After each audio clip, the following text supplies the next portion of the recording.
자, 우리 다 같이 사도신경으로 신앙 고백하겠습니다.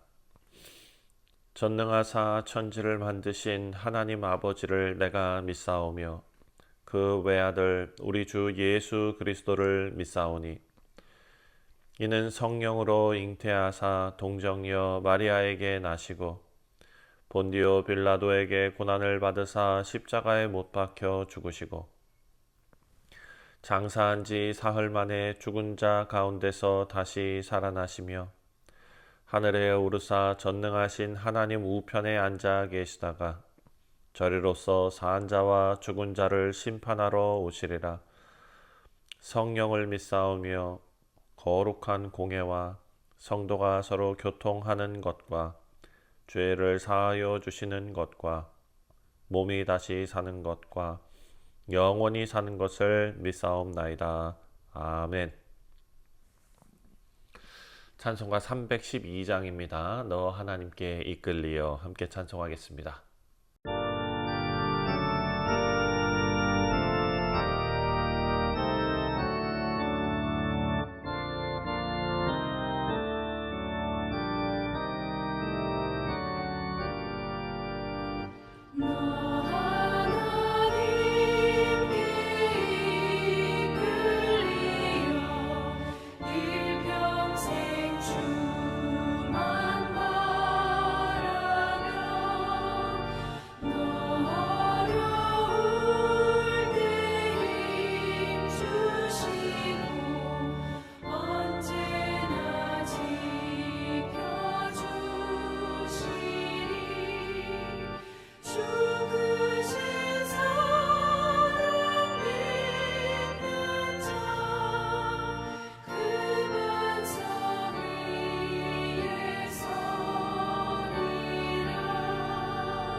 자, 오늘 우리가 묵상할 하나님의 말씀은 시편 119편 81절부터 96절까지 말씀입니다.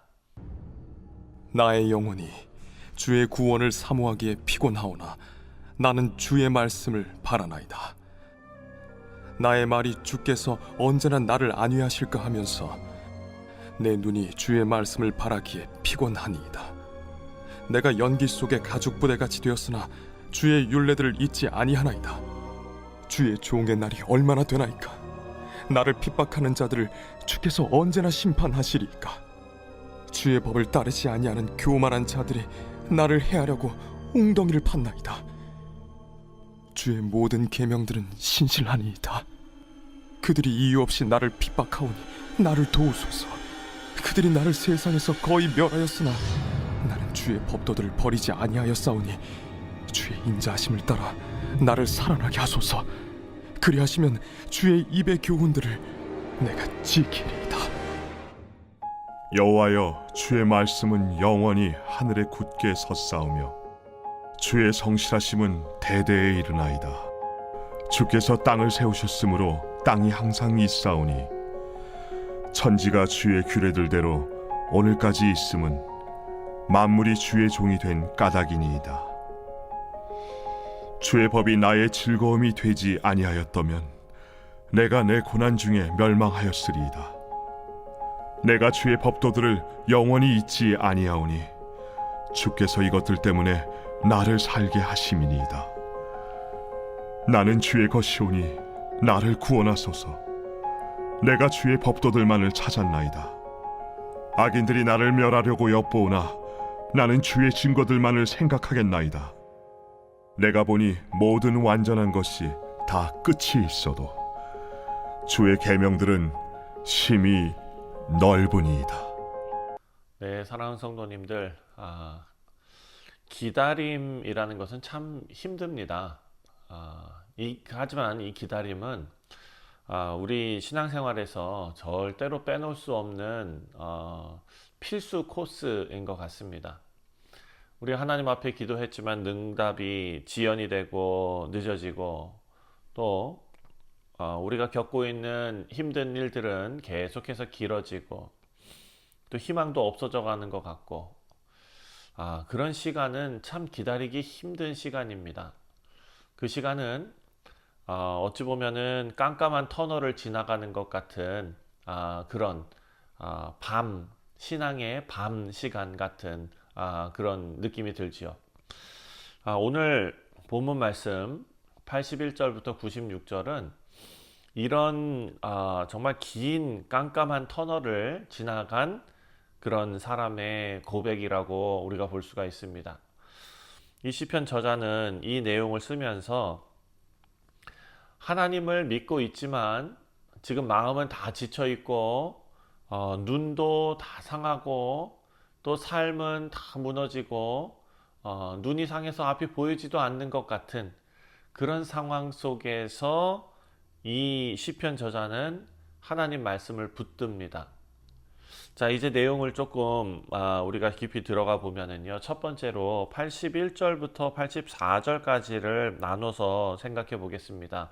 먼저 81절인데요. 나의 영혼이 주의 구원을 사모하기에 피곤하오나 나는 주의 말씀을 바라니이다. 아멘. 지금 하나님의 구원을 사모한다. 하나님의 구원을 갈망하면서 기다리고 있는 중이지요. 그런데 그렇게 하나님의 구원을 사모하는 것이 어떻다고 표현하냐면은 피곤하다라고 고백하고 있습니다. 그러니까 기다림이 너무 길어서 너무나 힘들다라는 거죠. 82절 보니까 나의 말이 주께서 언제나 나를 안위하실까 하면서 내 눈이 주의 말씀을 바라기에 피곤하나이다. 영혼이 지치고 또 눈이 상할 정도로, 이 눈이 상한다는 것은 하나님의 위로와 하나님의 구원이 언제 오나 눈이 빠지도록 기다리는 거죠. 그런데 그것이 오지 않는다. 주님께서 언제 나를 위로하시겠습니까? 이런 탄식입니다. 하나님께서 지금 나에게 등을 돌리고 계신 건 아닌가, 이런 거죠. 하지만 믿음을 붙든 채로 드리는 절박한 이 신앙의 고백이 이렇게 이어지고 있습니다. 84절에 주의 종의 날이 얼마나 되나이까? 나를 핍박하는 자들을 주께서 언제나 심판하시리이까? 자기 자신의 어떻게 보면은 이제 마지막까지 내몰렸다라는 느낌을 가지고 있는 것입니다. 상황이 길고 하나님의 응답은 느리고, 그리고 그 기다리는 사람들은 자기 자신을 조롱하고, 우리 사랑하는 성도님들, 이렇게 기다림 속에서 우리가 붙들 수 있는 것은 하나밖에 없지요. 바로 하나님의 약속입니다. 하나님의 말씀. 이 약속이 없다면 우리는 무너질 수밖에 없습니다. 하지만 이 약속이 있고 말씀이 있다면 우리가 지치지만 그 지친 소망도 다시 숨을 쉴 수 있게 하는 줄 믿습니다. 우리의 일상생활 속에서 또 우리의 인생 속에서 사랑하는 성도님들, 기다림이 너무 힘들 때에도 한 가지 마지노선, 한 가지 우리가 놓지 말아야 할 것이 있는데 그것이 바로 말씀인 줄 믿습니다. 자, 두 번째로 85절부터 88절까지를 나누어서 생각하겠습니다. 먼저 85절입니다. 주의 법을 따르지 아니하는 교만한 자들이 나를 해하려고 웅덩이를 팠나이다. 자, 지금 외부에서 압박이 들어오고 있는 것입니다. 어떤 사람들이냐? 바로 교만한 자들.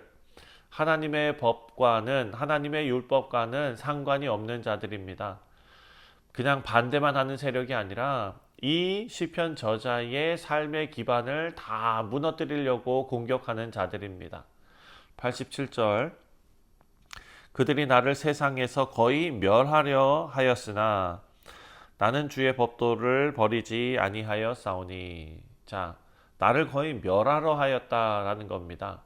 모든 것을 걸고 이 시편 저자를 공격하고 죽음으로 내몰려고 하는 상태입니다.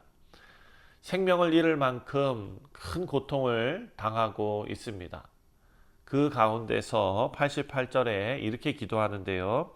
주의 인자하심을 따라 나를 살아나게 하소서. 그리하면 주의 입의 교훈들을 내가 지키리이다. 나를 살아나게 하소서라고 기도하는데요. 이것은 신앙의 회복입니다. 내 무너진 자아와 무너진 정체성과 이 무너진 것을 다시 재건시켜 주옵소서.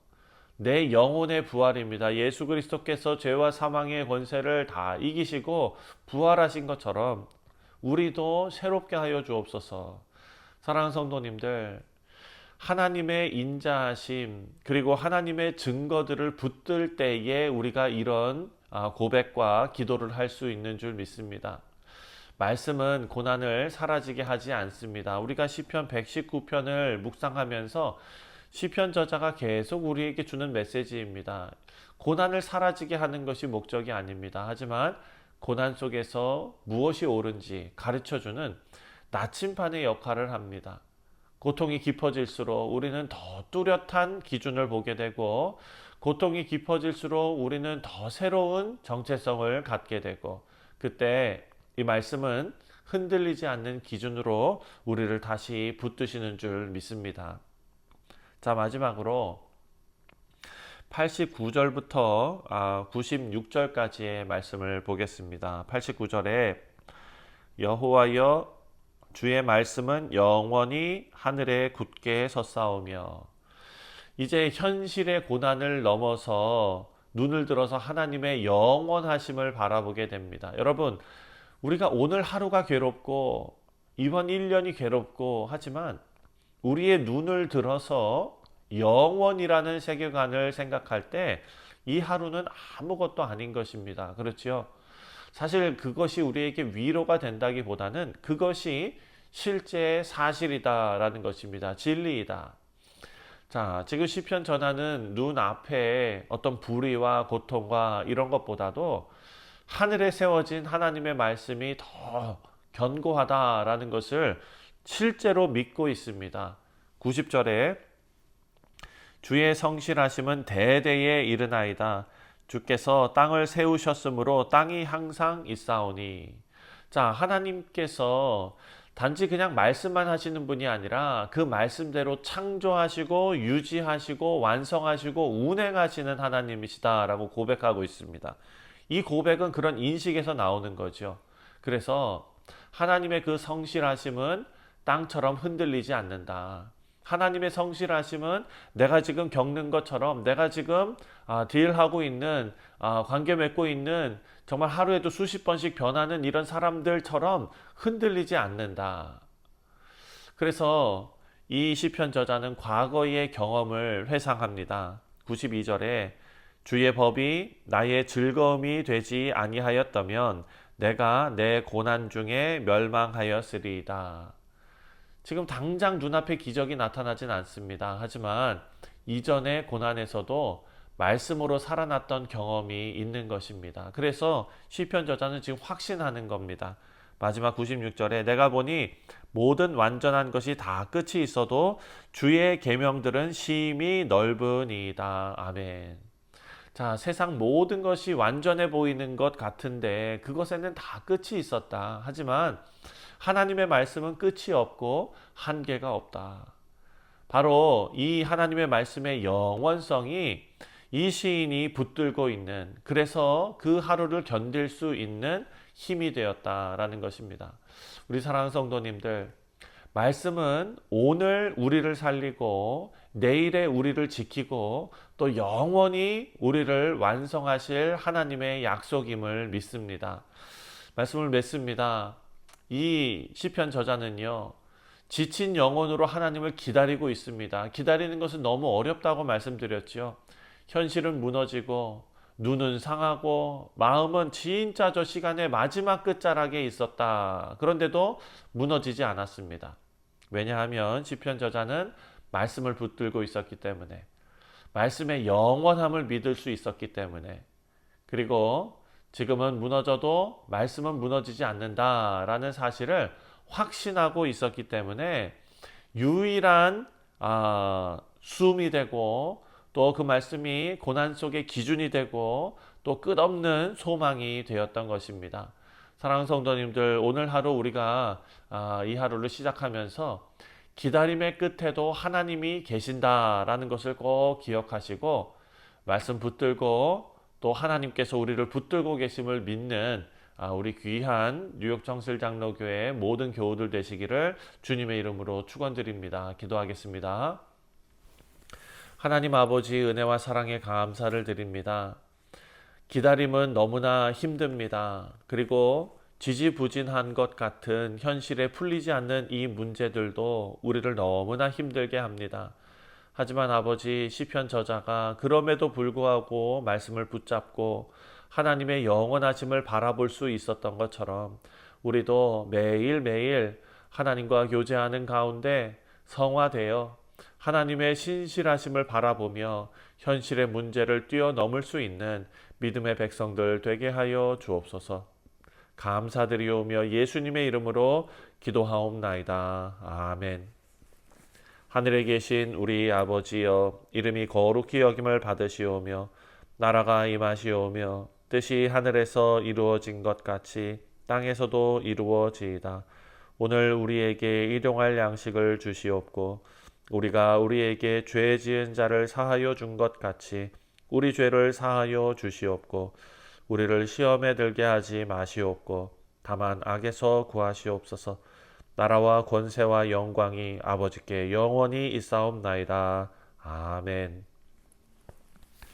네, 사랑하는 성도님들, 오늘 화요일은 우리가 선교를 위해서 기도하는 날입니다. 함께 선교를 위해서 기도하실 때에 우리 교회가 성령으로 하나 되어 선교하는 교회 될 수 있도록 위해서 기도해 주시기 바랍니다. 함께 기도합니다.